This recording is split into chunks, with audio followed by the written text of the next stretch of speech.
elliptic stochastic quantization. Okay.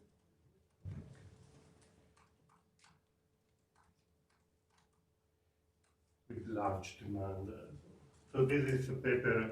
This is I will talk about a paper which we wrote jointly with Sergio Albeverio and Francesco Vecchi. Can we ask questions by talking, or do we Yeah, need yeah, to yeah, use no. a vocal synthesizer? No. Yeah, you have a question? No, let's say I did it once, so I did it some lectures with that. I don't think it's faster if I write on the blackboard. So let's see how does it work. Okay. So will not be nice because I will not have time to put everything in bold, maybe. So let's put this in.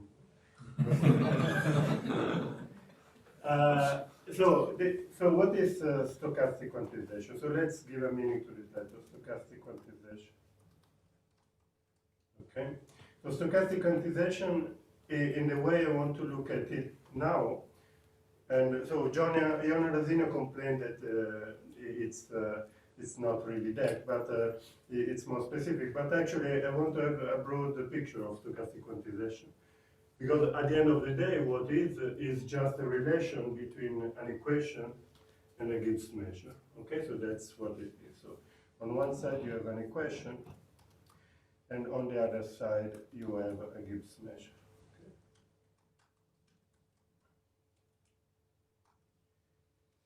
And in specifically, okay, since we only actually know one kind of stochastic quantization, I want to introduce another one. But okay, if you know only one kind of stochastic quantization, the idea is that you solve an equation which maybe looks like, now I don't remember the sign, okay, so you have to bear with me, I have to think 2 hours before remembering the sign, okay, but something like this, okay, so you have, actually let me write so I don't have to care about the sign, so let me write something like this. So you will have an equation like this with white noise,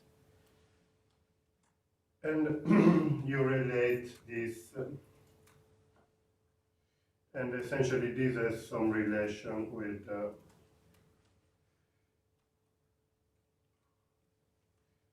I'm not waking up yet. Some relation with the Gibbs measure, which is the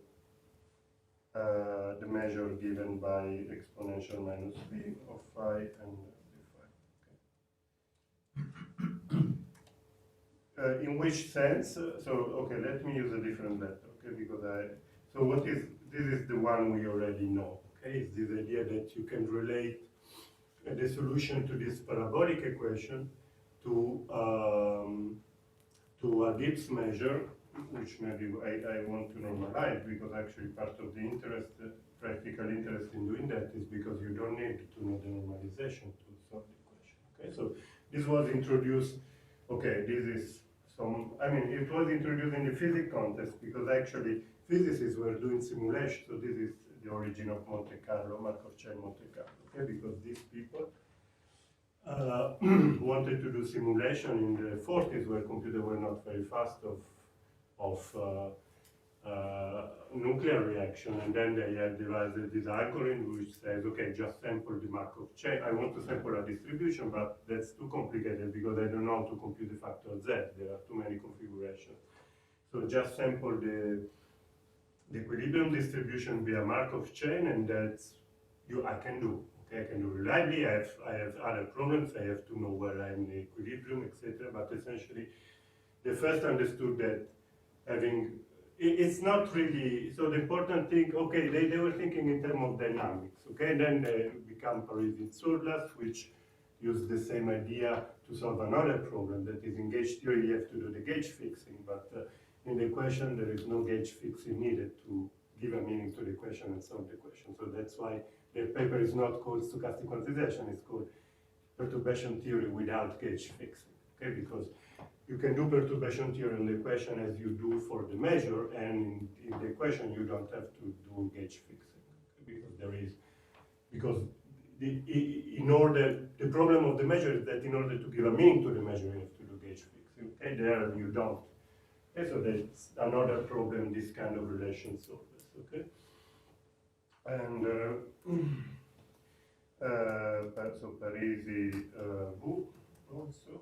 So this is 3D metro. So this is 3D metropolis. So the really fast kind of metropolis algorithm. This was the algorithm they were using, so which is essentially Monte Carlo Markov chain. Okay, but anyway, all this has origin in the physics for very specific needs, okay, of physics. And then, of course, for us, it's a large industry, okay, because really to understand how the dynamics give rise to the measure, what are the conditions to convergence, etc. This is can be very difficult topic, okay. There is how fast this convergence goes. And I'm not going into this, okay? Just want to point out that I will use in this seminar the term stochastic quantization to say it's the relation between a measure. So in some sense, the measure has a privilege, okay? That is, I start from the measure and then I want to find an equation, okay? For which this measure has some relationship with. And it's not so easy, okay? So even in that context, as soon as you regularize that equation and you're not careful, you spoil the relationship. There is no obvious relationship. As soon as you take the equation and, for example, regularize in space the noise without if it's an SPDE, okay? But even if you regularize the noise in time, then you lose the relation. There is an invariant measure, but the point is that you don't know, maybe you can prove there is an invariant measure, okay, by compactness. The problem is you don't know what is the shape of this invariant measure, okay? And since you're interested in the measure, you lost your tool, okay? Because as soon as you regularize the equation and you are not careful, you lose the relation to the object I'm interested in. Also in this talk, the point of view will be that I'm interested in the measure, and Can I ask? I want to find an equation. Do you know how these people that do simulations discretize the equation in time? They don't do it properly because, okay, it depends what you want to do, okay? If you do really Monte Carlo Markov chain, you know, because you have detailed balance, okay? So as soon as you maintain detailed balance, you're not using the Langevin equation, okay? You usually have model like Ising model, or I don't remember in Metropolis what was the problem, but okay, they don't care essentially, okay? They have a good for them it's a good approximation, it's good enough. Okay, the idea is that also that if you don't screw up too much, then it's good enough. Okay, but of course it's a problem. Okay, even in the continuum context, if you have a Langevin equation SDE which converts to some measure and you discretize it like do a Euler scheme, the value measure is not the same. But the people studied this problem. Talley in France, there were some people studying what is the distance between the two measures if you use a discrete method. It's a tricky problem. It's not so obvious because, of course, it's a problem which are mixed in two different scales. Okay, you're doing. So would you change the long time dynamics if you use? It's complicated problem. You have to use different tools. I don't remember. Yeah, they have to. Yeah, I don't even remember how does it work. They use some integration by paths formula. It's not obvious. But I think as far as I remember, they can say something about what is the distance between the new measure and the target measure. Because, of course, you make a lot of errors, okay, but the idea is that somehow there is some kind of ergodicity going on, so you really are it's like Camp theorem, okay, you perturb the dynamic, the tori change a bit, so you perturb the dynamic, the invariant measures change a bit, you just have to quantify this, okay, because some kind of invariant of the say that I'm not an expert in that. Okay, so what I wanted to talk to you today is something. So I have a book on stochastic quantization. So physics have these books, and then I can read all the paper, and then every paper is just a new research subject in mathematics because nobody mainly thinks in all these crazy things they do. Okay, they do with fermions, for example. Okay, so I can imagine you on the right hand side you have a fermionic measure. What is on the left hand side? You can ask this question. Well, once you understand what is the problem, it's not trivial. That is, essentially, this is the only example, apart this other one, I know where I can do a relationship. It's not obvious to find an equation which is related to a measure, okay? Of course, you can have like a SDE with some noise, which produces a random variable, and then you can ask what is the law of this random variable, okay? But usually it's very implicit and not at all clear what is this law, okay? And so let me give you another example. So there are easy examples, okay? Easy examples are Gaussian measure, okay? Because if you have a Gaussian process, you know the target measure. As soon as the equation stay Gaussian, you know that the measure will be Gaussian, okay? So it's easy to target whatever you need, okay? And there is this example which is quite nice. So you take an elliptic equation, okay? Let me write in this way, okay? Because let me think about it, what I want to write. Yes, I want to write it like this. So x goes in R2, and y stays wherever you want, okay, in RD. And then you look at this equation. So when I write psi, for me, space-time white noise, okay? So you have to complain if it does not mean that, okay? Because then I screwed up my notation. Yeah, okay, you have this equation, okay? It's very simple, but just to give you, so this is space-time white noise, it's an elliptic equation. Unit D plus 2 spatial lines. There's no time now. No time. So Laplacian is only acting on x? Laplacian is acting on both variables, sorry. So let me be specific. Example. Okay? There is no time, okay? This equation, it's an elliptic, sorry. Let me do it because I ticked to save, so I need to give a name to the file. Okay, so let's so this is parabolic. Okay, so this is parabolic. And now let's go to elliptic. Okay. And it's not the same, okay, but it's really different, okay? That's why I'm not even saying it's an SD. I'm saying it's a relation between an equation and a Gibbs measure, okay? Equation means that you have some known object, usually driving, so stochastic equation, if you want random equation, stochastic equation, and a Gibbs measure, okay?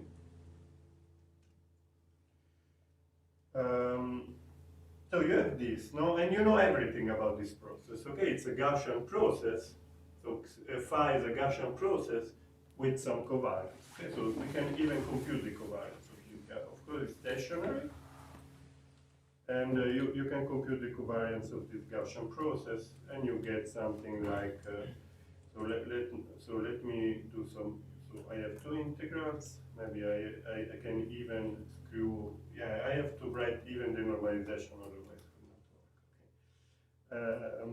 work, okay. And then, okay, you have the usual things, okay, so q is the variable for the first coordinate, and k is the variable for the second coordinate. Okay, and then you have the propagator, okay, for the equation. So it will be like m squared plus k squared plus k squared. Okay, and now you do, okay, so this is, you can know everything. And the marginal, of course, is Gaussian. Okay, so let's compute one interesting marginal, which is the one in which interests us. That is the marginal when the first variable is 0. Okay, so there is no factor here. And now you can separate the variable. Okay, so just let me do, so you can do the k integral, and I will leave the q integral now. Here.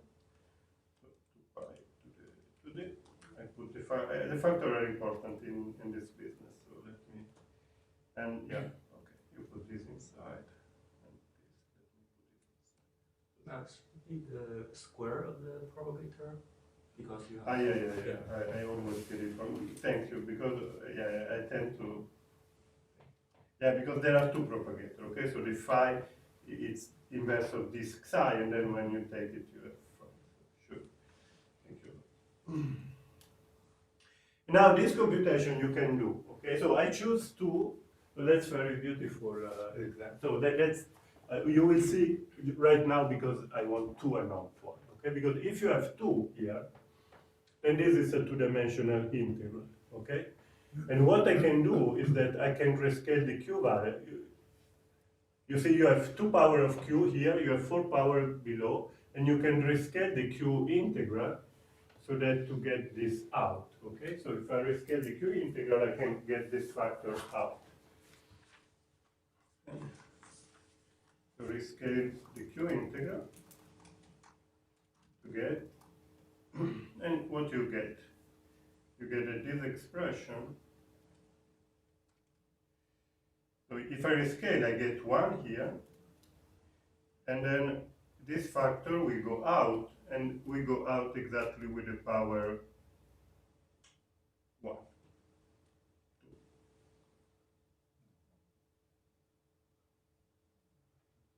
Let me think. Yeah. I got perplexed. You agree? It's 2 or it's 1? You want one, no? I would like 1, but my mind is I think it's it's 2. one. You scale Yeah, it because it's square. square. It's Yeah. square. Okay, good. Everything is okay. Thank you. Okay, that's what was very perplexing. Now, this quantity, it's finite. Okay, it's a number, and I don't remember this number, but this number is important. Okay, we cannot neglect it, unfortunately. So maybe you can compute it and give 1/4. Okay, so this is sorry, 1 over 4 pi. This integral you can compute this integral with a cotangent, but I have really to think about it. Okay. Okay, so you got something which you like. Okay, I think everybody here likes this one. Okay, this is the green function of the massive free field. Okay, the massive field. Okay, in d dimensions. Okay? This is the green function.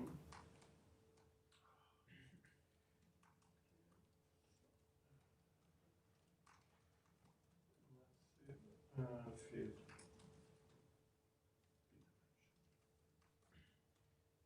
Okay, you say this is okay. That's a computation. Okay, so there is not much, but this is a relation. Okay, so if I want to sample the massive field in d dimensions, which is not so easy to do.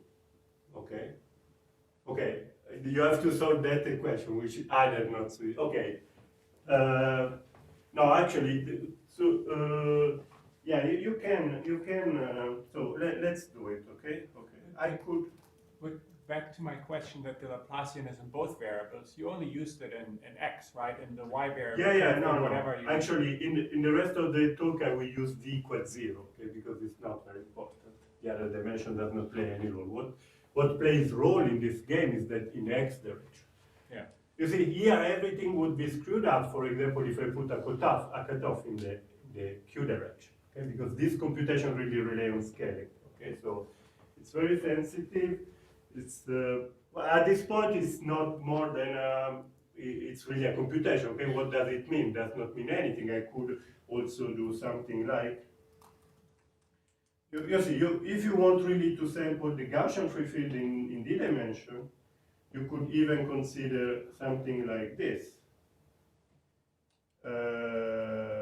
Let's see, okay, 1/2, okay, and if you want to sample the Gaussian free field here, you have an equation, this equation produces the Gaussian free field, okay.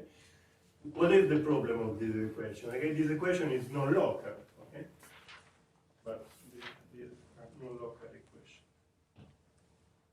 Now, nobody, from the point of view of the functional analysis is not very important, okay, this property, but I'm not English. Yeah, you see, my brain today is not working fast enough to keep up. Anyway, yeah, so this is no local equation, okay, so actually from the point of view of statistical mechanics of quantum field theory, is not very nice kind of equation, okay, so you want to avoid to use no local operators. Especially because as soon as you start to add local potential, this thing breaks up very, very soon. Okay, so the difficulty in this game is not to come up with an equation. Okay, it's to come up with an equation which has nice property like locality and nice relation. Okay, so you could come up with this relation, but as soon as you want to apply for stochastic quantization, you will have problem to prove reflection positivity or whatever come out from this equation, okay? Because it's non-local. Problems with locality and reflection positivity. So equations are not very good. So I don't know any case where you can prove reflection positivity using an equation. Okay, I mean, you are stuck. If you want to prove reflection positivity, you have to start with a measure, usually a lattice measure, where you can use like trivial argument to prove reflection positivity. As soon as you start from an equation, it's not clear where you get the reflection positivity, unless you really able to compute. But so let's go back to our equation. Okay, so our equation says that there is this relation. Okay, so I can say that the law of, so go back. Let's put this in. Okay. And let's go back to our main. So in the law of this object, 0 and something, is equal to the Gaussian field. Okay, so it's minus 4 pi integral of nabla phi plus m squared. Okay.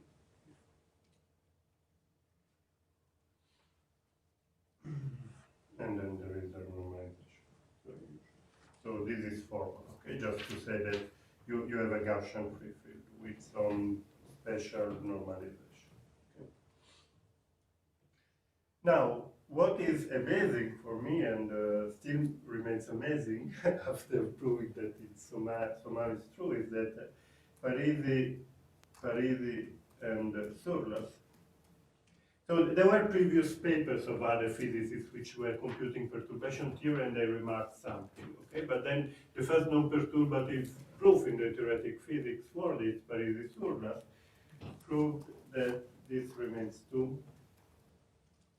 So proved, okay, that is, okay, the point is proving it, okay? But essentially they gave a argument non-perturbative.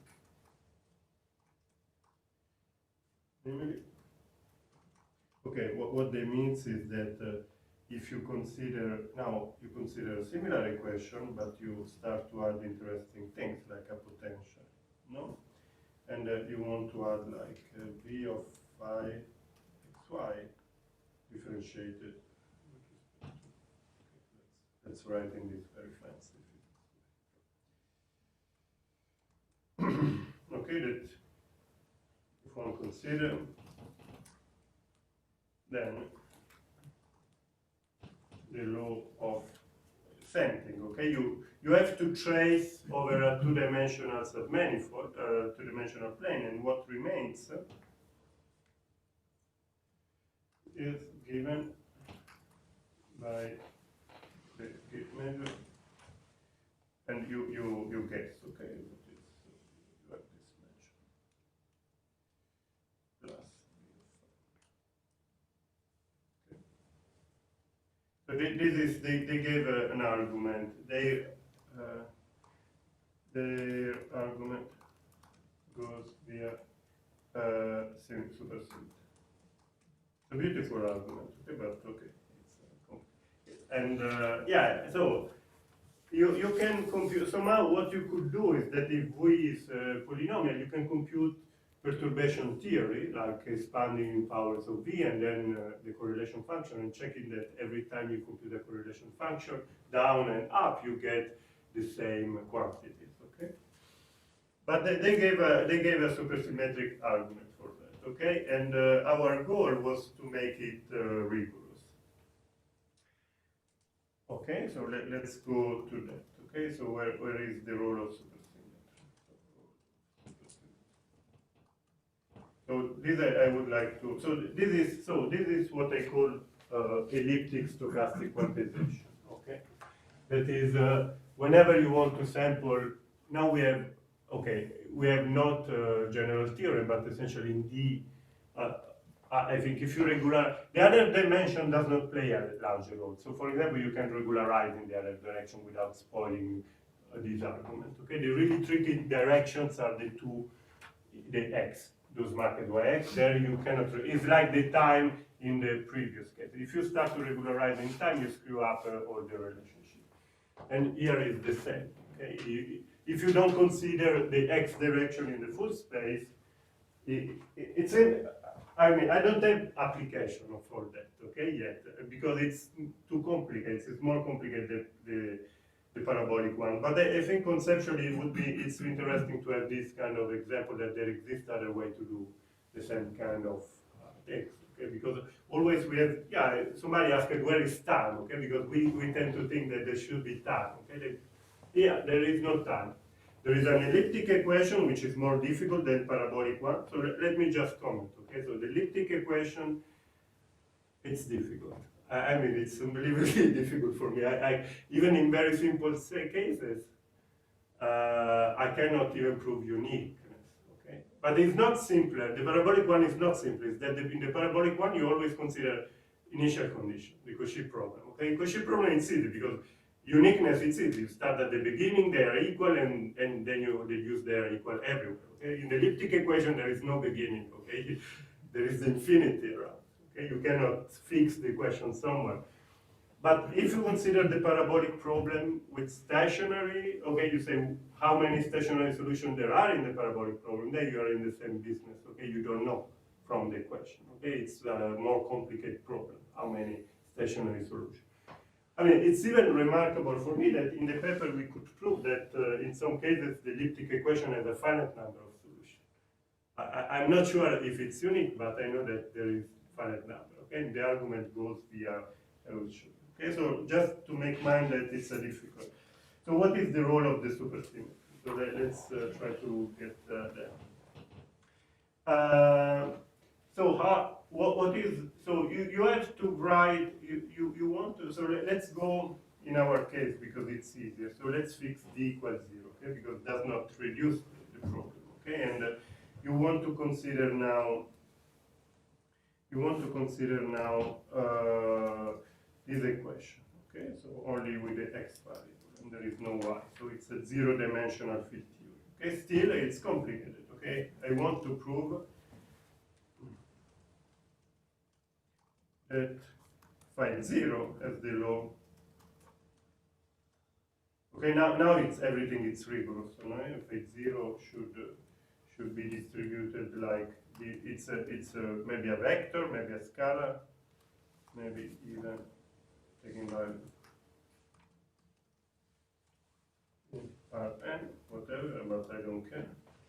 And yeah, so there will be no Laplacian because zero-dimensional, there is just this in 0 and that in 0. Okay, but there is for pi, okay?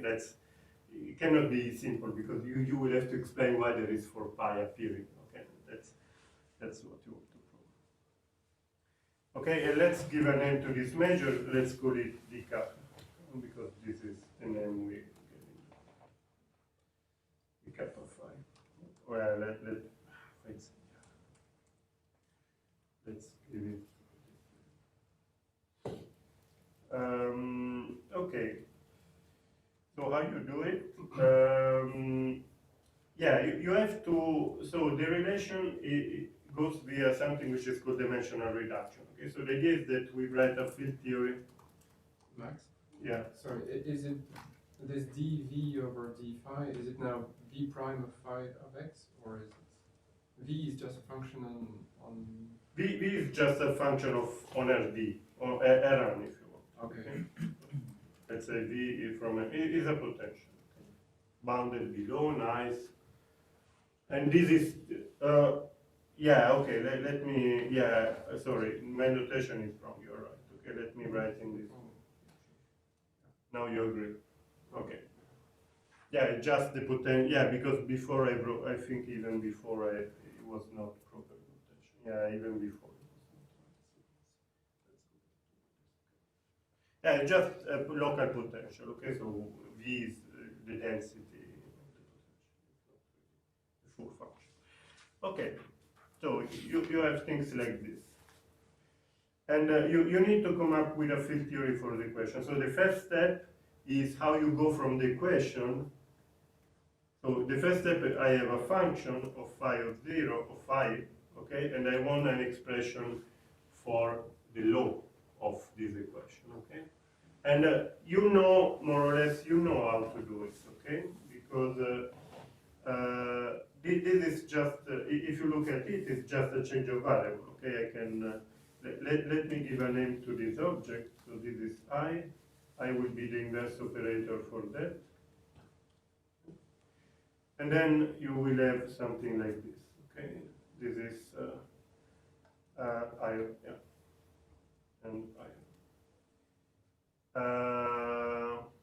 No, yeah, okay, I need to do a change of value. So you have a relation with like this, and then let me introduce also another object like eta, which is this guy. I need to do a change of variable, okay? So I need just to have the right value. And the easy object here is, so let me write this in this way. So this is I of eta, and this is xi. Okay, so the equation I wrote it in this way. Okay, but because in this way you see, okay, you see that this is just a linear. So somehow you would like to use Gaussian theorem. Okay, if you were with an SD, this is just. If you would have an SD, you would like just to use Gaussian theorem to go from the white noise to something which is just a shift of the white noise in some adapted direction. Okay, here there is no filtration which helps you. You cannot put this thing into the context of Gaussian theorem, but you are in the context of Gaussian processes. Okay, so you can do the shift of the Gaussian process, and you have infinite dimension. You could do it in infinite dimension. Essentially, you can also do it if you are cautious, and at the end you get something like. So you work in. So this is all everything I'm doing. It's on the probability space of the white noise. Okay, and then you will have a formula which looks like this. So so mu is the white noise measure. So let's introduce mu white noise. And then xi, you understand xi as the canonical variable. Okay, so I will call W just to use the notation of the paper, otherwise I got confused. I call W the canonical variable, so xi is just W, and then the measure is that, and then you integrate over that measure I. Okay, so now there are, you don't get confused, there are. So what is easy to discuss is this equation, okay? But what you're interested in the other equation, and you have to use I to go back and forward, okay? So IW is just I applied to the white noise, okay? So this is what we had before, okay? If it was Gaussian, there will be nothing else than that. And then you have a factor, okay? So what is the factor, okay? You are translating a Gaussian measure. So you get like what remains, you see, you translate the quadratic factor, so you get something here, which is, let me write in this way, delta of u plus 1/2 the norm of u squared. So I will tell you right now what is u. So u is the derivative of this map. Okay, so this you call it, this is a map.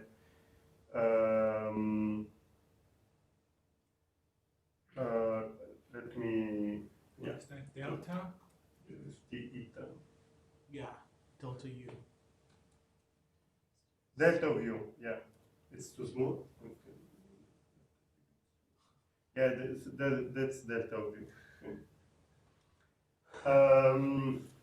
So I will tell you what is delta. So yeah, no, okay. Let me write what should be there. So what should be there is something like this, okay? Because the measure is just the L2 norm of W, okay? Formally, so when you translate it, you get this factor. Maybe the sign are not correct, but be with me with the sign. Okay, maybe they are minus. And then what you get is the determinant of 1 plus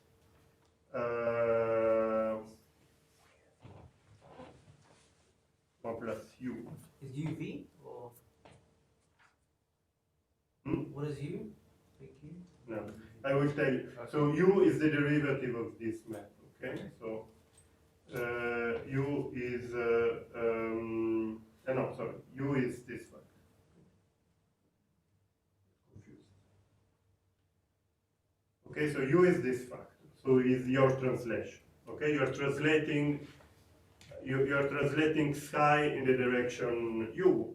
Okay, U is, it depends on the position. Okay, but in a very implicit way because it depends on the solution of this equation. This is like Girsanov theorem. No, you are translating along a vector field. And then you get something like the Girsanov factor. Okay, you see this is like integrating U, so B dw and then B squared. Okay, if B is your vector field in the Girsanov theorem. Okay, because this is just the translation of the guy. You do finite dimension in this formula, no? But of course you get also something like this. This is the determinant of the Jacobian, okay? And actually you get it with the absolute value, okay? Because it's a change of value, okay? So this is just a standard finite dimensional formula which has a meaning, which you try to take in infinite dimension and then it does not have a meaning anymore, okay? Because white noise. So the problem here, infinite dimension, when you have a filtration, everything is protected by the filtration. If U is adapted, you can give a meaning of this object, and this will be the Ito integral. And this object is not there because essentially the trace of this on the diagonal makes zero. I mean, there is a question of adaptness which makes the determinant 1. Okay. Because you see, when you are in adapted situation, the new increment never depends. I mean, it's the change of variable is triangular, if you want. Okay, so the determinant is 1. In general, it's not. Okay, so if you do a non-adapted transformation, you will have a contribution from the determinant, and this object will not be well defined. Okay, as an Ito integral. Okay, so what happens here is that this is formal. And the right way to write it, it's actually, you have to put together, you see, this want to be like the Stratonovich integral, okay? So this does not make sense, but it will make sense if you change it in the following way. That's tricky things of, so this does not make sense, but what makes sense is another operation which is called the Skorold integral. And the difference between the Skorold integral and that guy, I don't remember the sign, but is essentially like the Ito-Stratonovich correction. Okay, so it's like the trace of this operator.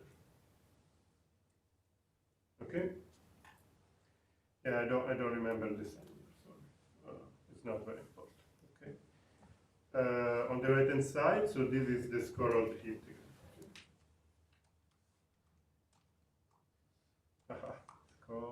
But that's just linearizing the determinant, right? Yeah, now the point is that this does not make sense, but when you use this formula, so this does not make sense and the determinant does not make sense. Okay, what makes sense is that delta of U and the regularized determinant. Okay, so this is the Fredholm determinant, and this is the determinant where you subtract the first term, which is this one, okay, essentially, in the exponent.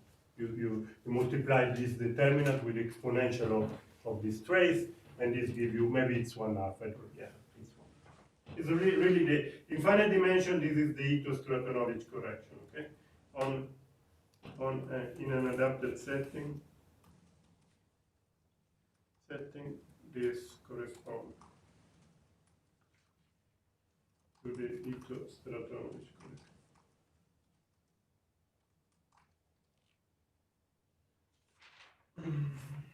Okay, and then what you get is this, and on the right hand side everything is fine. So this is now the new formula, okay? And this formula makes sense if nabla U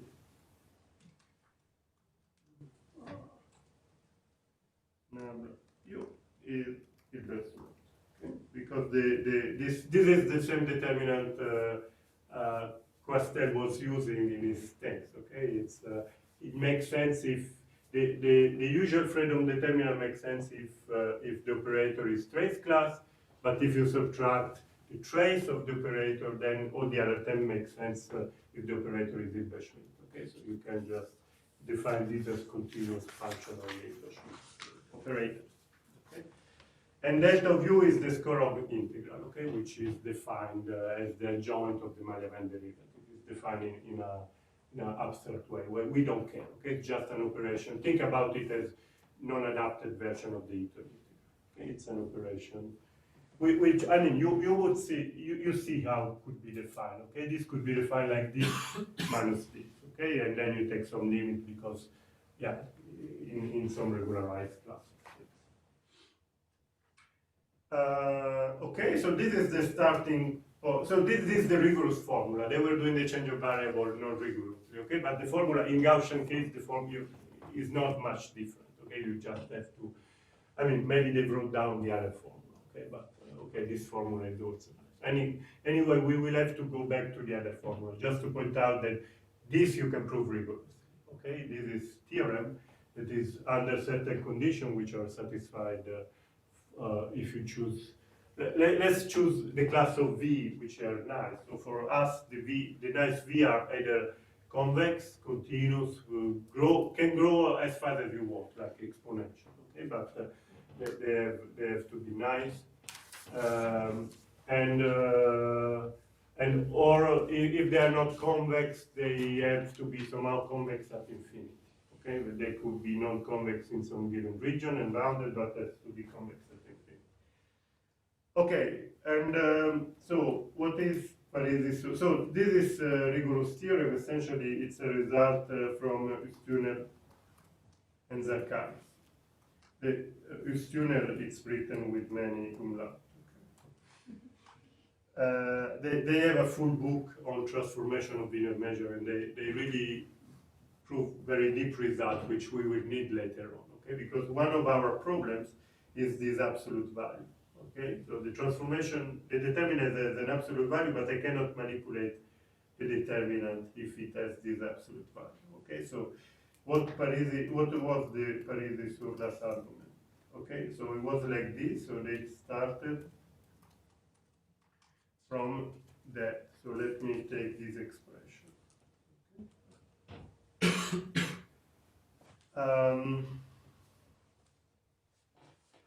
Yeah, I will not. I will tell you. So started from a different expression. Okay, there is no absolute value here.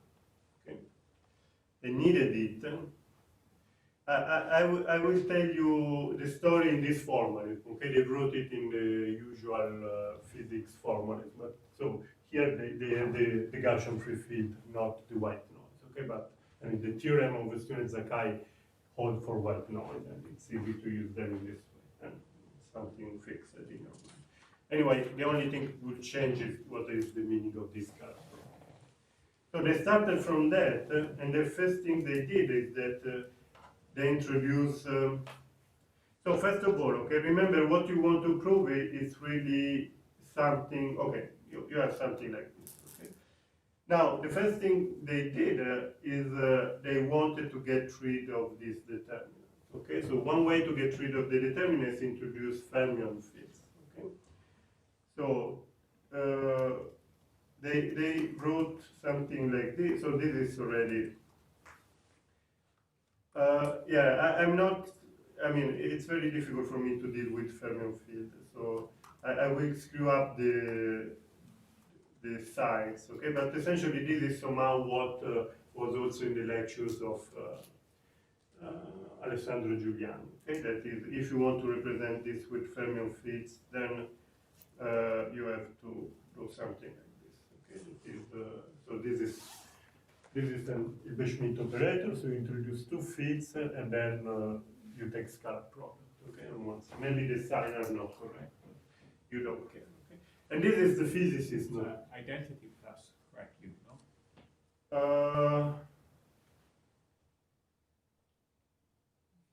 Yeah, but I think the identity I don't care.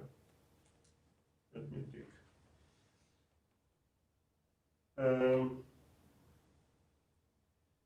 It depends how you, the identity depends how you normalize it.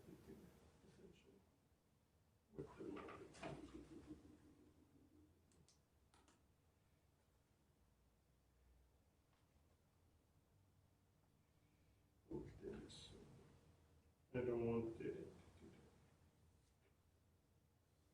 pre-measure on the fermion is something with a covariance. Yeah, actually there is no, yeah, let me just,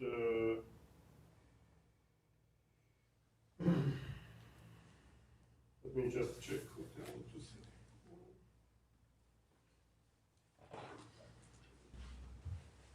No, there is no identity, okay, so the relation I have, So if you take the, okay, it depends what is the measure, but the relation, yeah, sorry. I mean, I think the right-hand side is just the determinant of what's between the tube size and the exponent, right? So there's no identity. The U was 0, you would have 0 on the right hand side at the moment. So you want the identity there. Yeah, but I don't have it here. Do you have a d mu of psi or something like that? If you have a d mu of psi, then probably you just included that. Yeah, no, I don't have even the mu of psi. Okay, the point is that you do rigorously you don't define things like this. Okay, what you do is that you define the fermion Fock space, and you have the vacuum of the fermion Fock space. Okay, well then your fermion Fock space, the identity is part of the measure, right? Yeah, So it you use should be like this. So flat let me measure. write. So the rigorous formula is so this is what. Yeah, so then there's an identity in the middle. Just put it. Yeah, I mean, it was fine in the middle if you add the identity. Yeah. Okay, yeah, sorry, because it's in the measure. Yeah, you were right. Okay. You're sorry. Yeah. Okay, I can go back. Yeah, I understood what they said. I was worried what's going on, but yeah, you're right. This is identity. Yeah, you see, I'm a bit scared of the fermions, but not scared, I'm intrigued, let's say, that's the right word, okay, because so the point, okay, you have a form, this is combinatorial, no? Actually, you do the computation with the Grassmann integral, but actually, this has a rigorous meaning. If you go in the following way, you introduce a Fock space, which is the usual Fock space, but instead of using it for bosons, where you use the symmetric Fock space, you use the antisymmetric Fock space based on L2 space. So L2 space is given because here you have the identity. So this is the L2 contraction. So you use the L2 Fock space, you look at the antisymmetric components, and then you can construct fields so that this identity is satisfied. Okay, so the expectation of this object computed in that way. Okay, and yeah, okay, and so these are really operators, bounded operators in Fock space. So the expression on the right hand side is the anti-commuting bounded operator on Fock space. And the expression in the right hand side is just an operator on some given Hilbert space. Okay? So this is an operator on some given Hilbert space.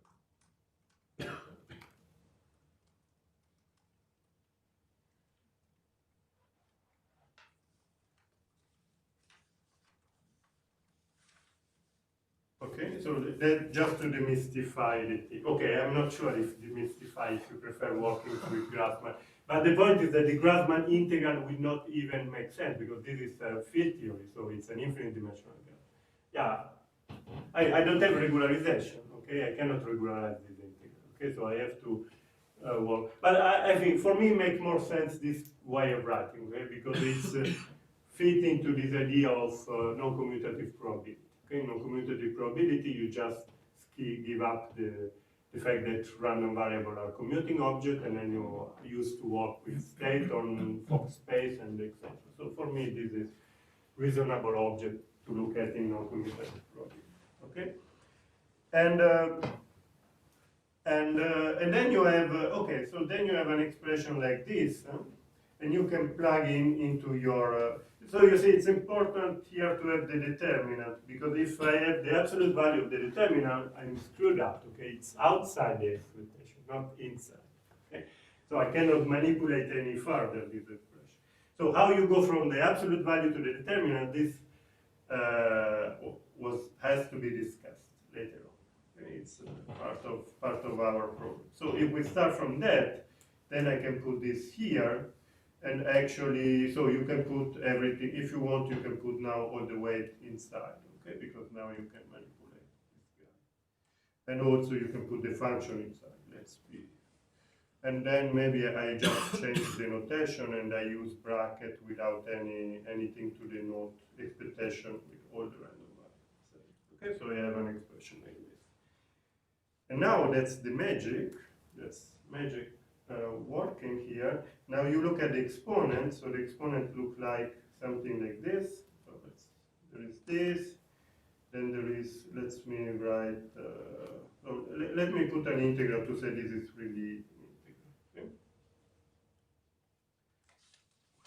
Okay? Yeah, we will have to compute what is this gradient of u. Okay, anyway, and then you will have this, and you have u w, and then you have, I don't remember if the sign are correct, u square here.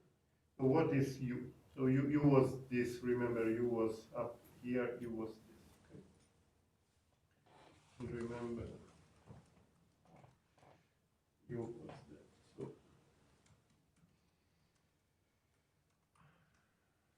now by u, so this is the functional derivative of u.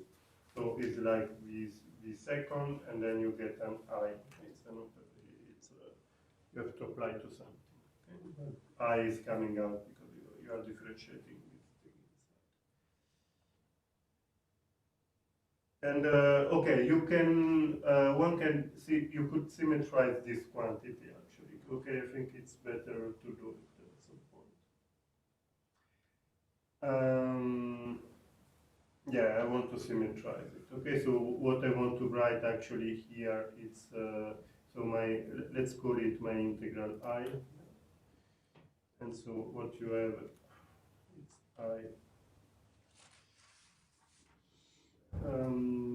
So I don't like the I is on this side, but in the determinant you can do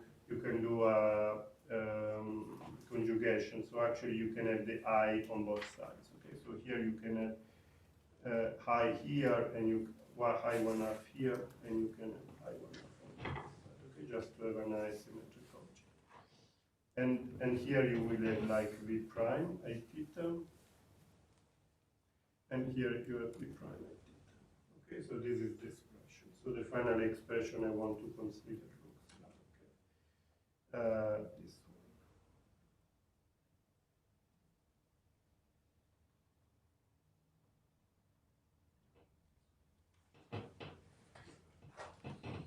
And you integrate everything, okay? So now this is some action which depend on the fermion fields, and these two fields. Sorry. Yeah.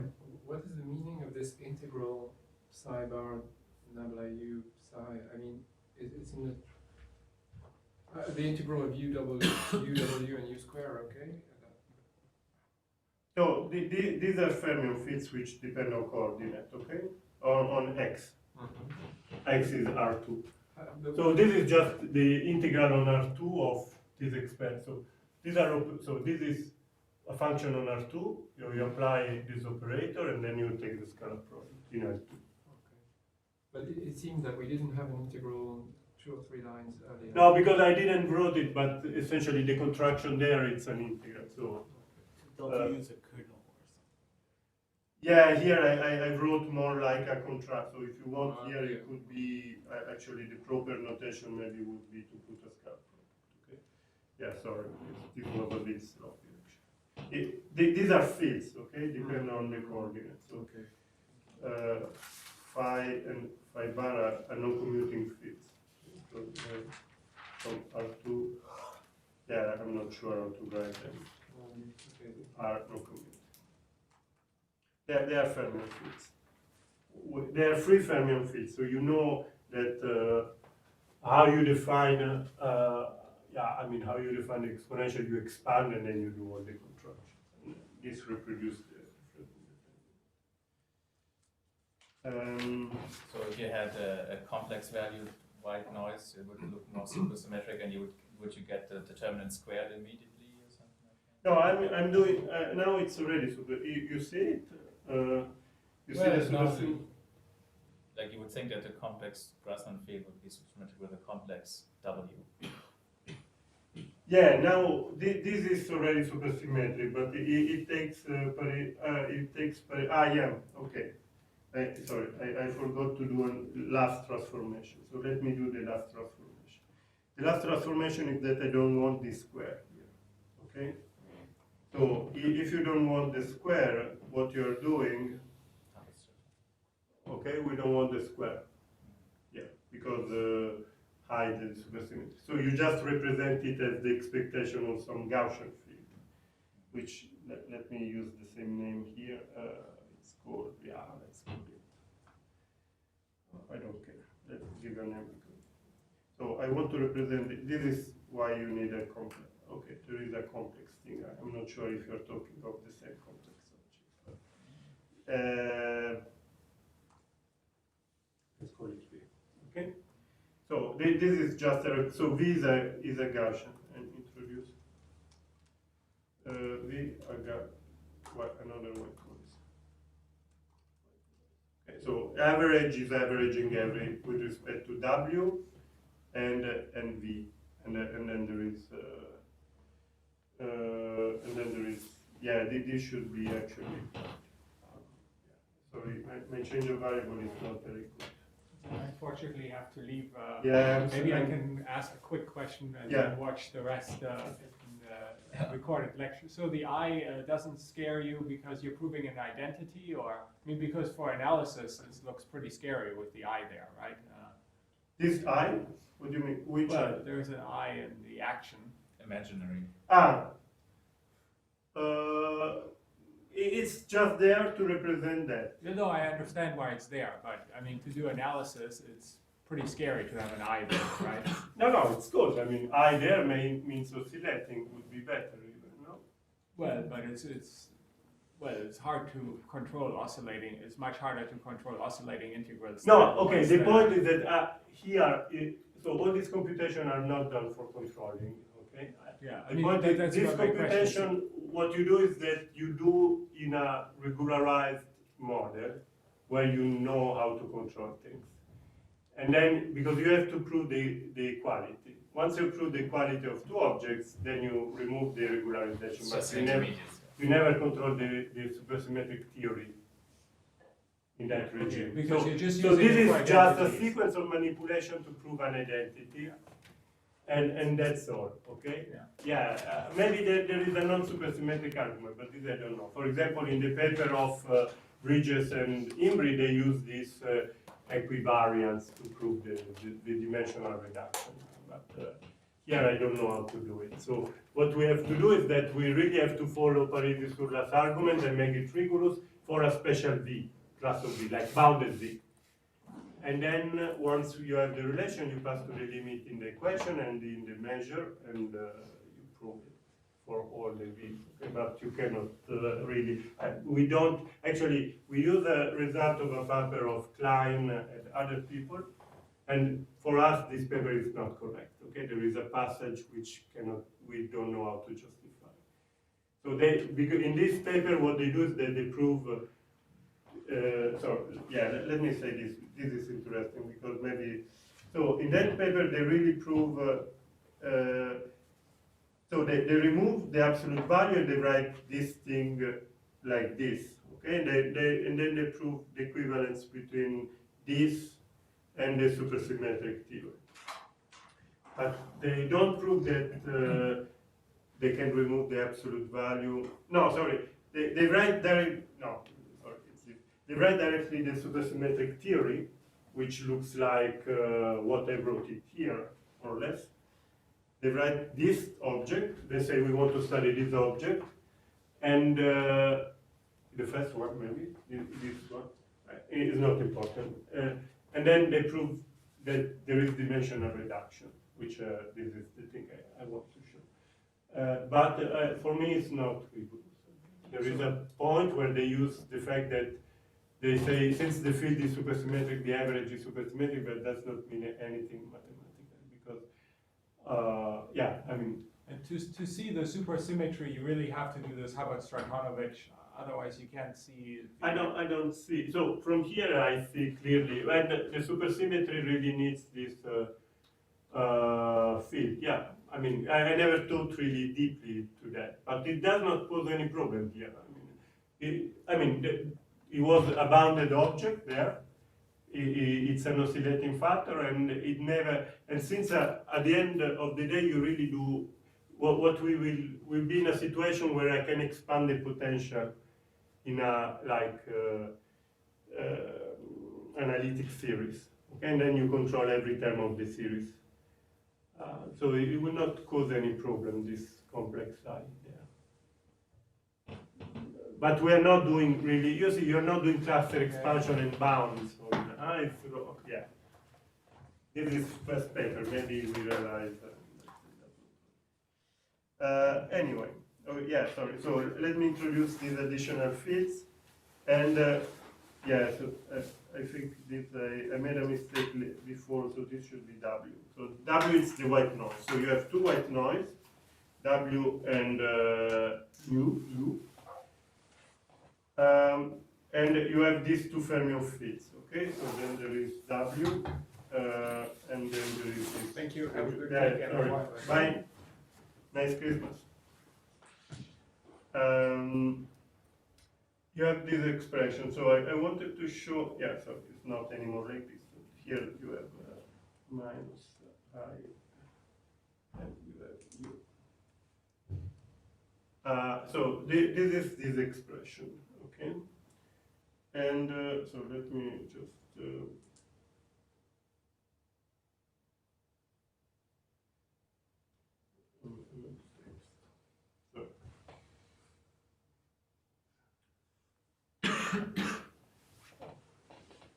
yeah, because at this point I have to show the supersymmetry of this curve. Let me check if we are in the right point. Yeah.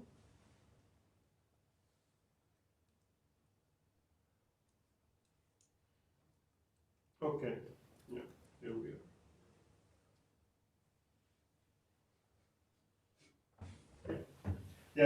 Yeah, because I removed, so in the paper you have to do a regularization, okay, but I wanted to show what happens without the regularization.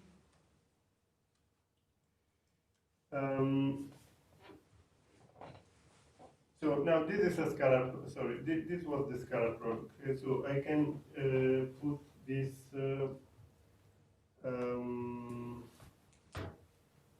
a bit close, sorry.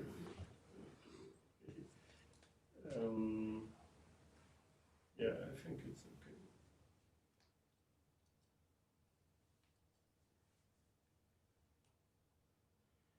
So, yeah, you have this expression, okay, and a priori everything is there, and I manipulate. So remember, what you want to prove is something like this, okay? I want to prove that the law in zero is given by this measure, okay? So a priori, it should happen some magic here, in the sense that if I compute this in zero, if I put a test function which look only at the zero component of this guy, when you take all this average, you should spit up this Gibbs measure.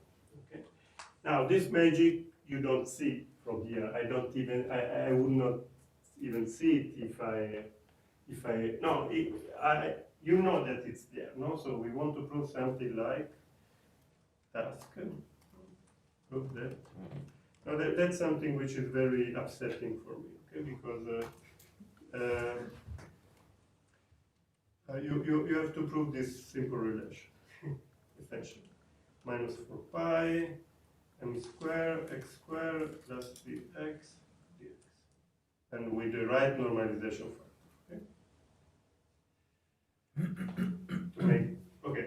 This now you can, sorry, here of course you have to do the, if you look at an observable which only look at the trace in zero, then you want to prove this. Okay, on the right hand side you have this very complicated object. On the right hand side you have an integral over, let's say on R, because it does not change, but okay, you can do vector. And I mean, if there were no Parisi and Sourlas, I don't know how you come up with this guess, okay? Because you don't see what's. Of course, you can compute things, no? Because at the beginning they computed. You compute perturbation theory on the left, and everything simplified more or less in the way I simplified the Gaussian integral, and you get some things like that. Okay, but now if you are required, okay, how you prove it generally for generic view, even heuristically, what is the why it works? Then I don't know. And what they did is that they introduced the superfield. No, superspace actually, superspace. And this is, I cannot have, I don't have an heuristic explanation. No, David has this, okay, so you can give models for superspace, like thinking of it as one form and two form, but does not help me to see why it's true. Okay, just give me a concrete model. So superspace means that you consider the space given by x and two additional coordinates, which are Grassmann variables. Okay, so theta and theta bar are Grassmann variables. Well,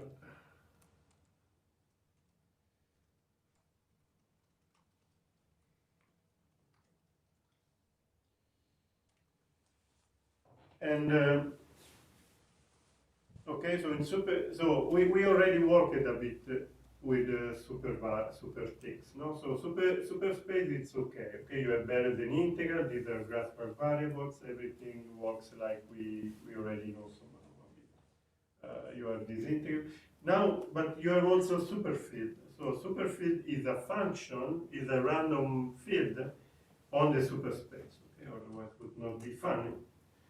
Okay, and so you know that. So let's think about real functions. No, so functions on the superspace are easy.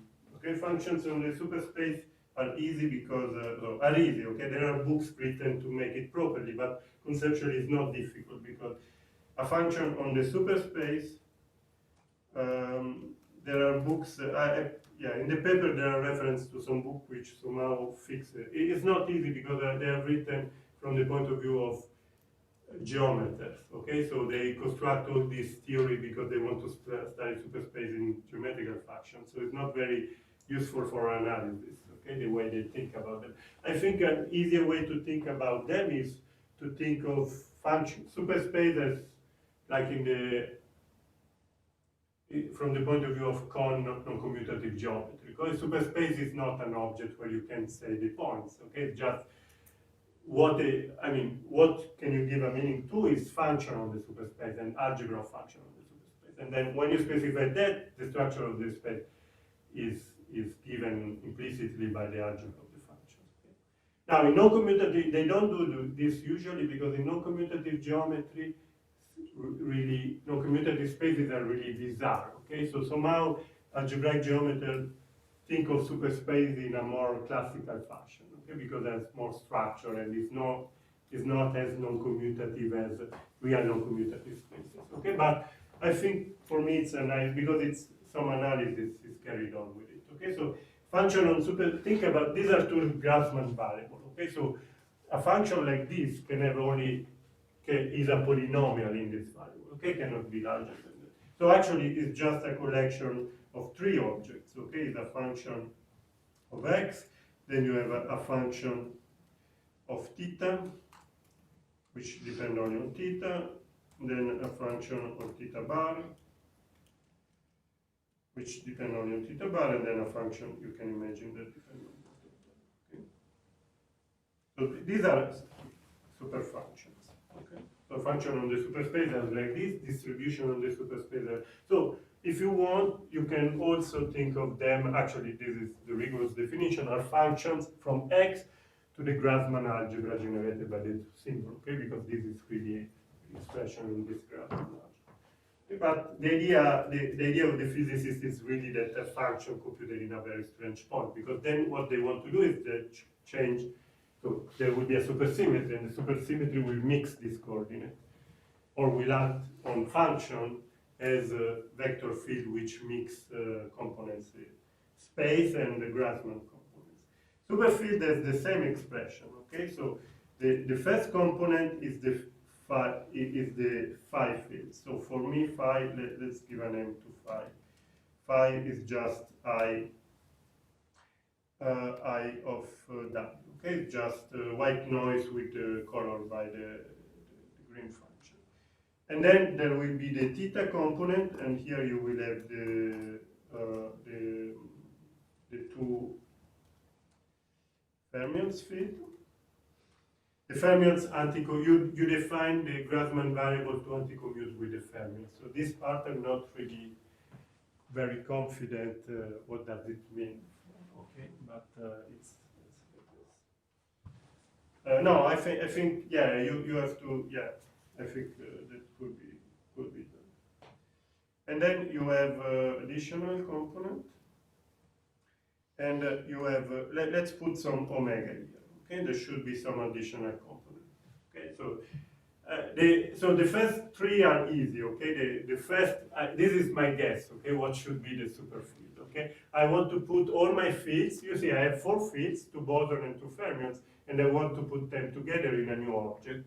And the fermions has to be coupled with the Grassmann variable because this object somehow has to commute. Okay, you see, this commute with everything. This has to commute, otherwise this object will not behave properly So when you compute polynomials. So these are no longer real functions here, the coefficients. Sorry? So some of these are actually Grassmann valued functions or something. So these are my fields now, okay? So this is a random variable on that space because this is just, look, this was my white noise. I apply I. But I guess it's not really a random variable inside the integral. There is no, Let's just see what I we do mean- with it. well, yeah, I mean, this is, yeah, inside the brackets, so inside the brackets.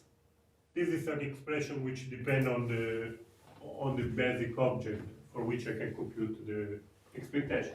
They are not random variables, okay? Because as soon as I start to consider the fermions, there are no, I mean, these two are, of course, they have laws, okay? They are self-adjoint operator on the Hilbert space for which I have a spectrum, I have a law, okay? This one and the U.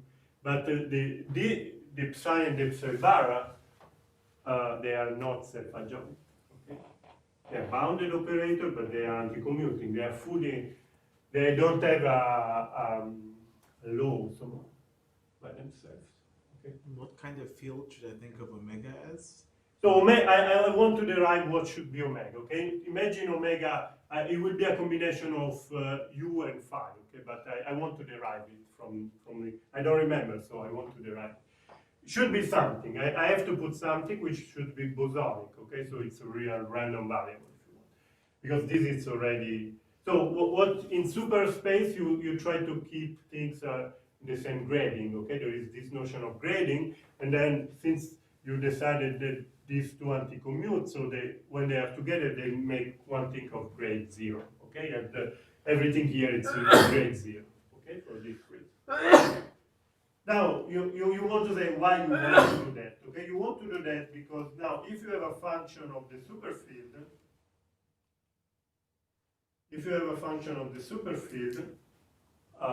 I can compute what this function is, okay? So the point on the superspace is that I can define functions and I can define application to functions, to other functions, okay? In the natural way, you would do it. That is essentially, you have to do Taylor expansion in the fermionic variable. This is actually how it's defined rigorously, okay? If you look in this book, there is a nice book of Rogers, and that's the way they define. They have to do very complicated things because the idea is that these generators are not fixed. Okay, so now these are generic generators because then you want to rotate. That there were difficulties. Even I remember that when Margherita was explaining, then Martin asked, so she had to introduce a new generator at some point because you need to do a rotation in the new direction. Okay, in the new. And then Martin asked, so the algebra is larger, okay? And actually the algebra is infinite dimensional, okay? And you have to consider this thing modulo possible change of variable of the generator. So start to be, I mean, for them it's their work, no? But for me, which I want to do other things on top of that, I cannot just have a book like this just to define my object, okay? Because then how do I analysis on that? So yeah, I wanted to find so I think for doing analysis, it's not yet anyway, yeah, you have to think that here the idea is that like here it's a variable you plug a value, here you have to can plug to new generator when you want, okay? And then they go in this position. So it's more a template, like not an element, specific element in the algebra. Yeah, anyway, it makes sense, okay? It's this, if you want. And I define now what is a function of this guy, okay?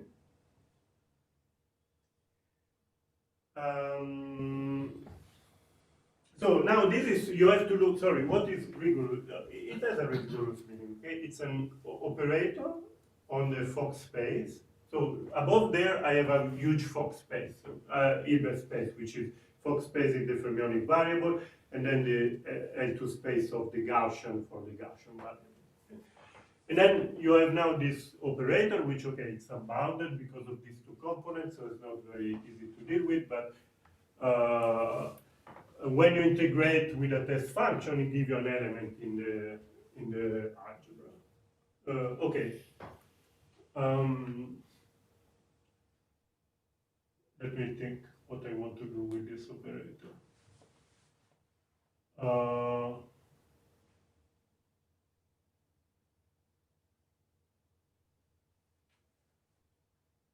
Yeah, if you ask questions, we can discuss.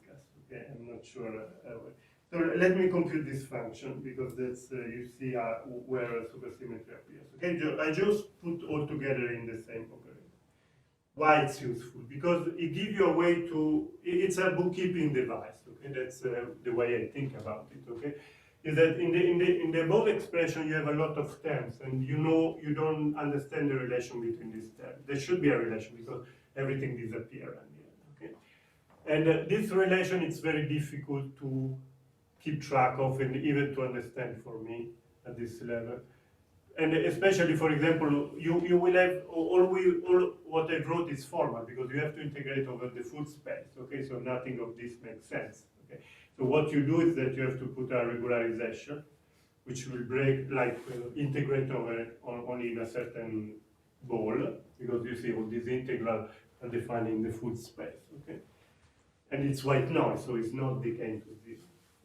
So you will have to integrate in a given ball, and as soon as you introduce this regularization, you don't know how to introduce it, not to break the supersymmetry. Okay, so what I'm writing is formal, but at a certain point I will have an expression in which the supersymmetry is apparent, and there I can regularize because I will not break the supersymmetry at that level. Or I will break it, but I will know how much I broke it, and I can add the counter term. So let me do this computation. So do you help me with this computation? So this would be another, it's a function on the superspace, okay? So it should have the same form of that one, okay? So the first part, it's easy, okay? It's, you see, this is big phi, and then these other are fermionic, okay? So they have to be expressed like Taylor expansion. So this will be v phi of x. Okay. This V is not the V before. Yeah, it will be. So, Oh, but you no. can think of to another function, but actually I want to apply to the V before. Okay. And then you will have the first order parts. Okay, so V prime of phi of x times these two guys. Okay, these are the first. Actually, I can add also that one. Okay, so this is the first order Taylor expansion. Then you will have a second order. This guy will not produce anything as second order, okay, because it's already it has both generator. But these two guys will produce something as second order. So you will. Yeah, I'm not sure I got the 1/2 correct. Why is the omega in the first term? Because this is you see you are expanding around phi of x, and this is the increment. So everything is there. You see? So everything here is of order. Oh yeah, sorry. Yeah. It's no, it Yeah, that doesn't makes sense, yeah. Okay. They call this is the body and body this is the is- soul. Okay? Yeah. You know that. That's this part of the soul. Okay? And the body. So you expand around the body, and the soul vanishes at some point. Actually. And so here, what you will remain like the second order guy will be now. I will not get the sign correct. Now you have to commute this with this, and you get a minus. Okay, so that's the computation. And now you realize, you agree with me up to now? I mean, I just did the expansion, and then at some point you have the product of these two, and you want the psi together and the theta on the side. Okay, just yeah,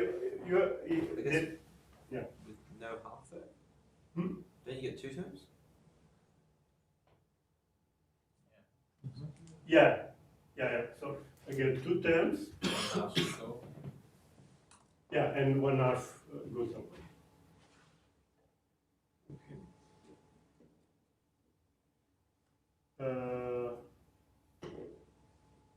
Yeah, I think okay. Good. Even the sign, even the number. Yeah, so otherwise we'll not. Yeah, I was not sure of this one. You see, okay. Now you start to see something. Okay, do you see something here, or you don't see anything? Now I'm a bit lost. Sorry, I'm a bit lost myself. What's going on here?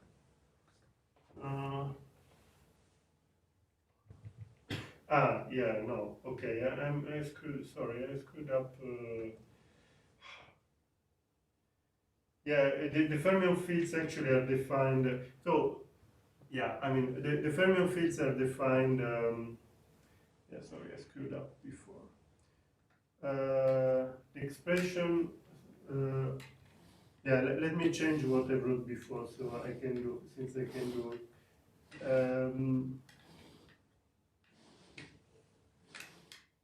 Yeah, I don't want this I around. So the point is, what are these fermion fields? Okay, so the fermion fields as defined before, they had correlation which is just the delta function. So here, these fermion fields have a correlation which are given by a delta function, but I don't want them to give delta function as a correlation, because you see the operator gradient of u has this I around. So let me define these as the new fermion fields. Okay, so I want to call them. Yeah, I don't want even to give a new name. So let me just call them. Yeah, so sorry, because otherwise I have to redefine what is the superfield. It will not change much. Okay, in the superfield you will just. But okay, let's just give a name. Let me change a name to the fermion. So I want to change the previous fermion. The new fermion are I 1/2 the new fermions. Okay, because then this expression is correct. Otherwise, I would have to put y 1/2 here and there, just to keep the thing simple. Okay, it's not very much. And this I can call it phi. Yeah, and at this point you see because at this point you see the relation. Okay, so this object is this one. The V is not around, and these fields are not around, and this V prime omega is there. Okay. So what I can do here now how you see I have to integrate this thing on the superfield. Okay, to get back to my expression. So what you do is that if you integrate integration in the superfield now has to comprise the two Berezin integration. Okay, so if you integrate this guy, then what happens? Okay, so the usual integral is the integral. Okay, but these two guys are just projection. Okay, so they select the only component which are of degree 2 and with the right sign, which now I don't want to put on the graph. But essentially, they select only this component and the component, the linear one, and they drop everything else. Okay, so this will be exactly integral over dx of b prime of phi of x. That's why I didn't want it to write. Now I know what, and I don't remember the sign here, so bear with me that maybe it's this one, maybe it's the other. Okay, it's that one. Yeah, okay, start to be. So You see, this expression is exactly what we have here. If I take omega x to be w plus, so w is just m squared minus Laplacian phi, if you want, plus I u, or minus I u, one of it, okay, I think, yeah, okay, here I don't remember the relative sign, but let's say it's plus here, maybe it's minus here, and then if I take to get, and at this point, I have that my original object, so this guy, can be written, so of course this is factor, okay, but essentially this is part of the truth. Can be written in this way.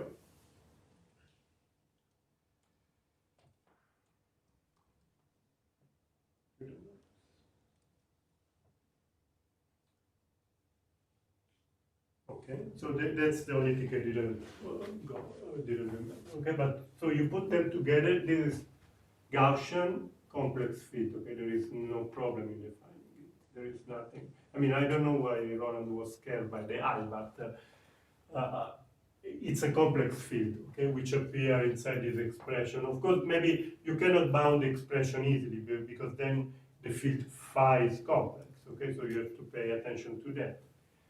But otherwise, you have this expression. So this is what Parisi and Sourlas did. Okay, they recognize that if you forget about the absolute value in my shape, so I do the change of variable from the equation to the measure, I forget about the absolute value, and then I can rewrite things as a supersymmetric field theory.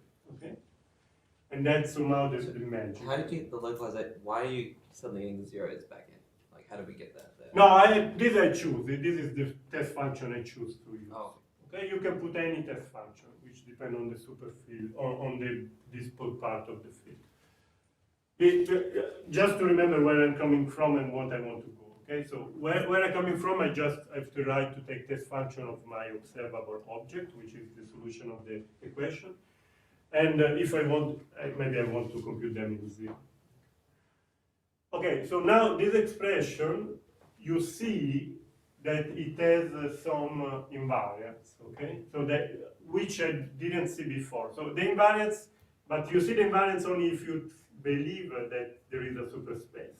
Because if you believe that there is a superspace, then maybe you believe also that you can change variable in the superspace.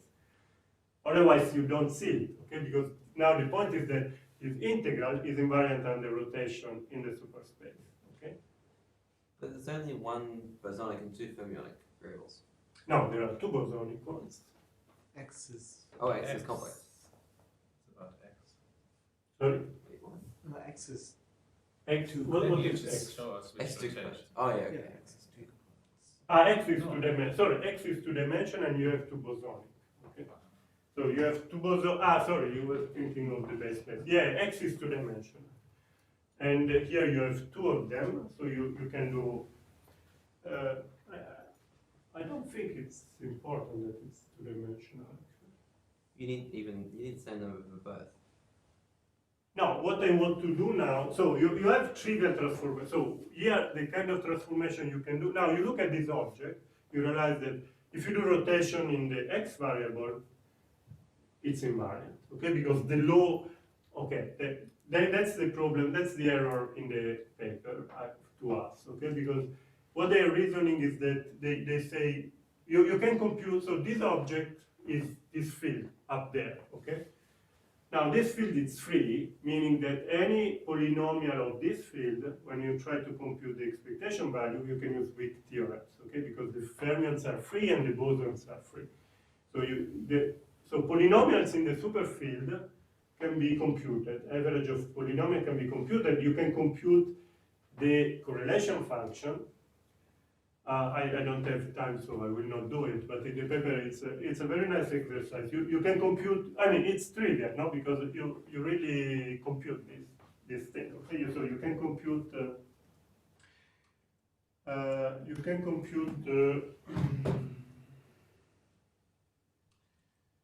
This thing, no, like So it's free. So one can compute correlation functions, and I told you already you have to use different generators. Okay. But this is a computation you can do, and then you can amaze yourself and observe that this come out as to be as a function which has this form, which is, I mean, I still don't understand how does it work. But you compute it, and then you check, and it's, okay? So there exists a function in which if you replace the generator inside like this, so it's a function on the superspace, so it's a function on the Grassmann algebra. But I told you, this is not just a fixed element in the Grassmann. You can choose the generators where you compute it. So if you compute in these two generators, you get exactly on what you have on the right-hand side. In the right-hand side, it's a computation. No? You replace that expression, the generator do what they want, and the fields do what they want. Okay? And any polynomial can be reduced to that. Okay, so this is a supersymmetric free field. Okay, it has this function like this, and this you can compute from there. You can even amuse yourself to do it. It's easy. I mean, everything is don't see or no term is that. And then any polynomial in the phi can be computed in terms of this. Okay, so that's. But what is not true to me, and what is not clear, that is this field is not random variable. Okay, so this field is not a law. So I'm not sure how to give a meaning to the idea that its law is invariant under rotation. Okay, so what are these rotations? So supersymmetry. Let me. Just 1 minute, maybe. Just want to write supersymmetry. So supersymmetry is the so now you consider. So you can consider transformation which keep the norm of x invariant, so these are the rotation, translation, and the transformation which keep this symplectic form invariant. Okay, so on the Grassmann algebra you can do symplectic transformation which keep theta bar invariant. And then, I mean, these crazy people just say, okay, let's put them together. So this is like a distance in the superspace, and then I just look at all the possible linear transformation which keep this object invariant. Okay, these are the rotation in the superspace. So you have the first kind, the second kind, but you have also things which mix the two. Okay, and they look like, I mean, they are like x, which goes like in x plus theta. The problem is that now you want to mix commuting and anti-commuting variables. So they are not usual transformation. Okay, you need you need another Grassmann variable to implement them. Okay, so you need another Grassmann variable and a vector. Let's call it b. And so x. So b is a vector. Okay, so b is an element in R2. B is an element. Okay, because actually there are two of them. Okay, one changes. And then you can do this. You can do in the other direction. So you can beta bar. Okay, and then you can change theta in theta. Now I don't remember what it is. Let's say minus beta x, like something like this, and rho, something like this. Okay, and you do the same for the other. Is it B rho bar, or was it in the first formula? Yeah, no, rho generator is only one. But I mean, it's a rotation. Okay, so you have only at one angle. So rho is the angle of the rotation, but it has to be anti-commuting. Okay, you choose how to do the rotation, and then you do the rotation. So there is only one rho. What's B bar? B bar is another parameter. So yeah, you need to. Yeah, let's. I don't care about it. You have both. Okay, just to depends how you put them together. This rotation, but essentially you can fix B and B bar. Okay, once fixed B and B bar, I can do this infinitesimal rotation. Okay, in these directions. And you have to change theta in this way and theta bar in the other way. Because you see, you don't have to change both together. Okay, you can just change x and theta or x and theta bar. But if you want to do that together, you can put it together. Aha, so you're saying that modulo rotations of theta and theta bar, you only need one of them. Yeah. So why don't you just write Yeah, actually, I think I was trying to, yeah, because I didn't, yeah, let's write it. Okay? So now okay, this is not correct. I don't remember what it is, but you can figure out what you have to put there to get this thing invalid. Okay? And this transformation leaves also, so then you discover that these transformations leaves also a C invariant. Okay? So tell you, okay, yeah, let me finish rapidly. So,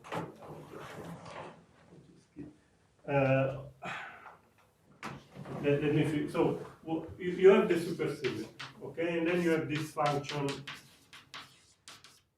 and any function of now you prove that any function on the superspace which is supersymmetric, what you should think it should do, okay, it's a given function of x squared plus theta. It's not the same function, okay? But if you have a function which is supersymmetric, meaning that when you apply this transformation, the transformation you can construct a generator for that transformation. Also, meaning transforming this means just that the generator makes zero, and then it's an easy theorem to prove. Everything is very easy, okay? But fit together very beautifully this picture that you have. You discover that any theorem, so it's a way to produce results, no? Because it works. I don't know why, but it works. So it has to be a function in this way, okay? That what you have in the real space, no, is a function is rotation invariant depending on the radius. So that's the idea. And yeah, so when you have this, there is also. Okay, so now the problem is that the superfield, I don't know in which way to express. So the correlation function of the superfield are invariant on the rotation. Okay, so now you would like to say the law of the superfield is invariant. Okay, not the superfield itself, but the law. So if I do a rotation, a super rotation, the law of the superfield is invariant. And this thing I'm not sure how to express because this object does not have a law. Okay, it's the fermionic variable do not allow this. In non-commutative probability, you don't have the concept of a law, so it's not very clear how to do it properly. So, but the idea is now that you have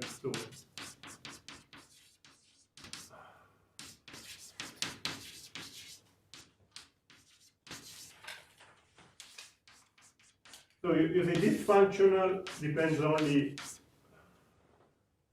on the value in 0.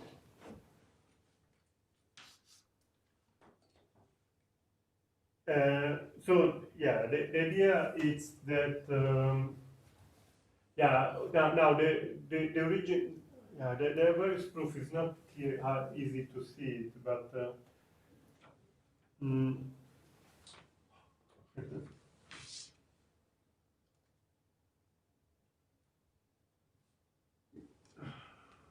if you have a supersymmetric, so if you integrate, so the point is that if you integrate a supersymmetric function, so this is the only other computation you need, more or less. That is, I take a supersymmetric function, so which has this form and a certain condition of infinity, and I integrate it, and the theorem says that this is for phi f at of this. So f at is this function. So this is the other. So this is like a Green formula, if you think. Okay, if it's supersymmetric, there should be a relation between the various components, which allow the supersymmetry, and a Green formula tells you that this happens. Okay, so this is dimensional reduction. Okay? For this integral, okay? So this is an integral in R2 plus the two components, so this is an integral in R to 2, okay? So two fermionic and two bosonic components. And the idea is that the fermionic component destroys the bosonic one. This is, we saw already when you look at the random walks and indefinite walk, okay? But, okay, this is also in real space, not only on the target space, okay? And so this is dimensional reduction, and what you do here is that you expand. So this is supersymmetric, okay, object, because this is like the delta. So f of phi of 0 can be expressed like the delta function in 0 of f of sig phi.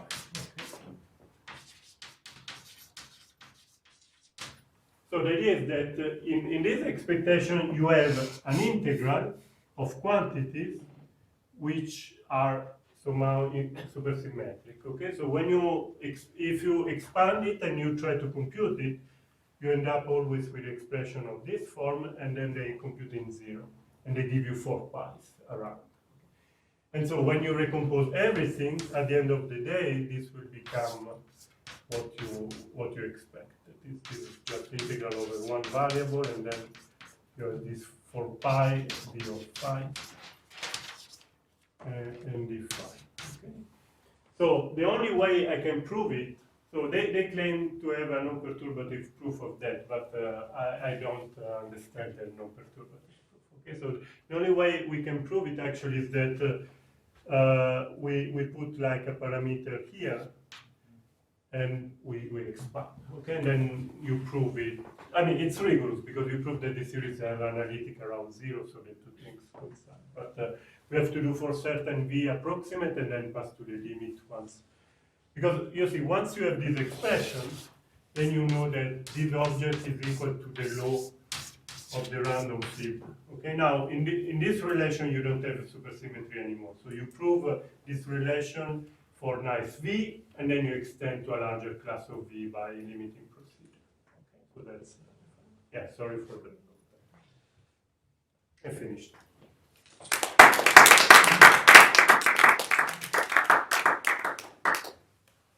Yeah, I mean there are many. It was surprising to us, let's say, because this was exercise to students. No, I mean to a postdoc. But as I read the paper, let's try to fill the gap. No? But even in the zero-dimensional case, I explained part of the proof, and then the other part is how you remove the absolute value, and that's coming from like degree theory in infinite dimension, essentially. So this is actually it's a theorem in this book of Yusunel and Zakai. The idea it's like somehow you have a notion of degree, that is how many times the map go around. And yeah, you can prove that somehow how the map which gives the solution of the equation is homotopic to the identity map in certain conditions. And the identity map has degree 1 and positive degree, and then this remains the same because it's an homotopic value. So actually the determinant is positive, so you can remove the absolute value. Okay, but it's not a trivial.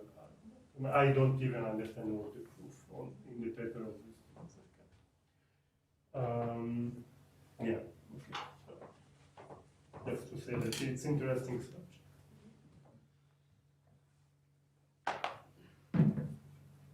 Yeah, I think a posteriori was a bit hard to write on TechMac. But yeah. I think the subject also is not new yet. It's new for me too, so it's very interesting how to make sense of it. If f hat is identity, this formula seems wrong. I mean, if f No, you need just equal to which x. If f so just this equal to formula x, was the first formula. Which one? If f just equal to x squared plus theta bar, Yeah. then your integral. The formula. No, but in the formula you need conditions to make it. You need f tends to decay at infinity. Otherwise it does not work. I didn't write down properly all the conditions, okay? But the function f has to decay at infinity because you need to prove that something. Yeah, you cannot just use. Yeah. Okay. Let me. No. I think it's correct. So just you cannot use it in that way. You have to actually. There were this problem of the cutoff. Okay. Now the idea is Yeah, so let me explain to you. So this was formal, okay? This is an integral over all the space. So yeah, you have problem at infinity, convergence, and all these expressions are formal in that case. So what you want to do is to put a cutoff in space, okay? You want to limit the space variable to be in a bounded domain. So I don't know how to put the cutoff in the expressions I showed you before, okay? But here it's clear how to put the cutoff, okay? Here it's supersymmetric. So you want to put, you cannot keep the supersymmetry, okay? But you can put a cutoff which depends on your x here to cut the x integral here. Now you break the supersymmetry, but you know how much you break the supersymmetry somehow, okay? Now if you put f here and you go back in our derivation, there is an additional term which you will have to put.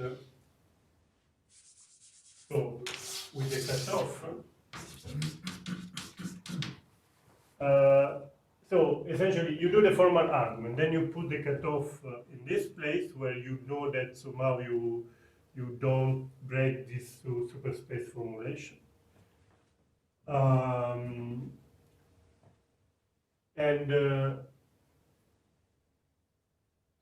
Sorry, let me think about it. I think it even keeps the supersymmetry. Yeah, sorry, yeah, okay. So if it's this, it's a rotation invariant. So if it's like this keeps the supersymmetry. It's still supersymmetric, but now it does not correspond anymore to your original equation, because if you go back, there are additional terms in the thing. So what you can prove is that this corresponds to the integral of f of phi with respect to this measure don't correspond anymore to. So this is the solution of the equation. Okay? So I would like to have this relation like this, okay? But actually, if you add this, you perturb the relations, you generate a new term, and here there is a term which looks like this is some kind of radial derivative, the derivative of x squared, and then you generate this additional term.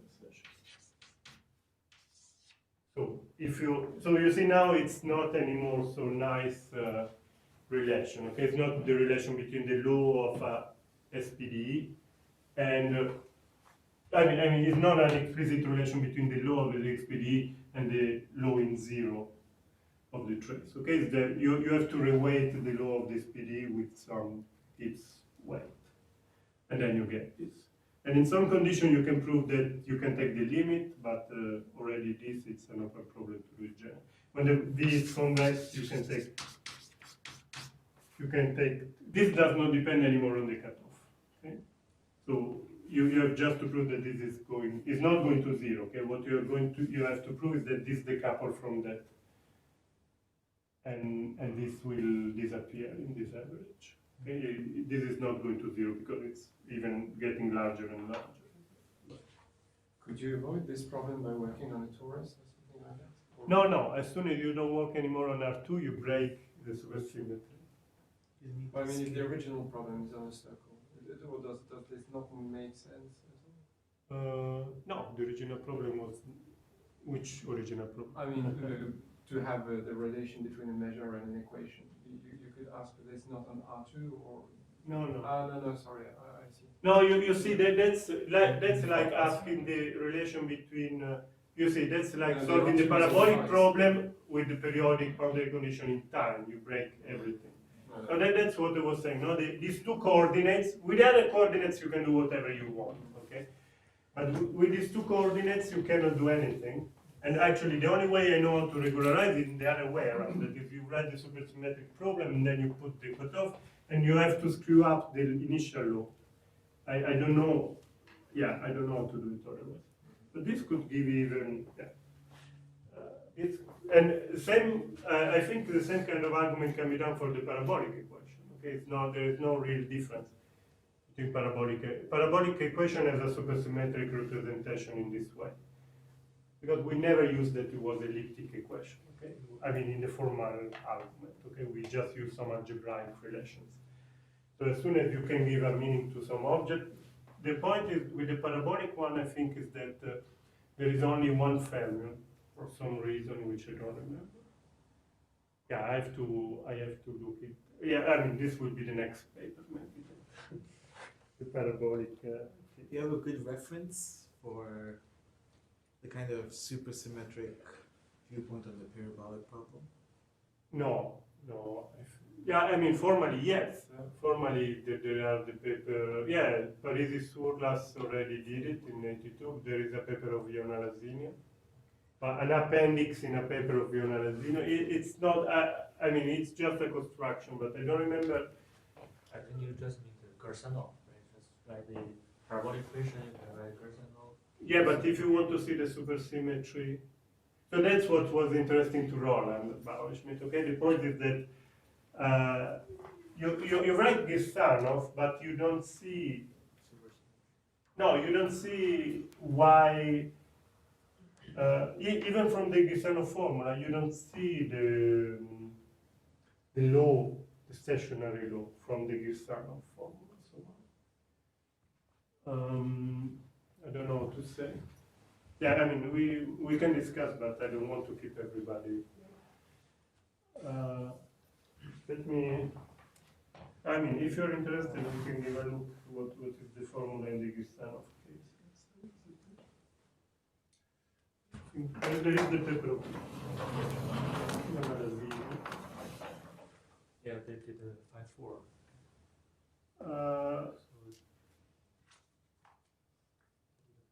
No, sorry. No, I don't know. The physics paper. Physics paper, actually, this is the paper on gauge fixing, but yeah, this one. Yeah, so this is a paper. Okay, there are many things, but in the appendix they do the supersymmetric. I think you have to the blackboard even lower. I see. Supersymmetry. So yeah, you do. So you write Gessanov formula, okay, but you write in Stratonovich form. Okay, this is the same thing I did without using Skorod integral. So you have the divergence. So this is like the trace. Yeah. Is it divergent? Is it what is the divergent be? Is it gauge fixing or? No. You have because you are writing the Skorod, the Stratonovich integral instead of the Ito. Oh, So the Ito Stratonovich correction. Oh. Otherwise, it's the standard Gessanov form. Okay. But yeah, and then you introduce the fermionic variables to express the Jacobian. So where is the Jacobian? J, A2, I guess. Let's see. They also have a determinant. But if you want to see the supersymmetric formulation, you have to come up with the determinant. Yeah, I don't remember. Let me see. I don't remember this part.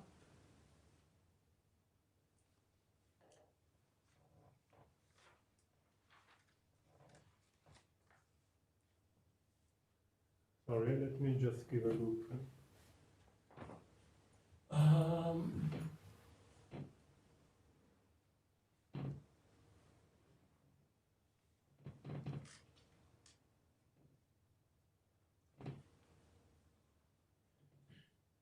Yeah, you see, for example, here it says that you can do supersymmetry here if you impose a periodic boundary condition in this case.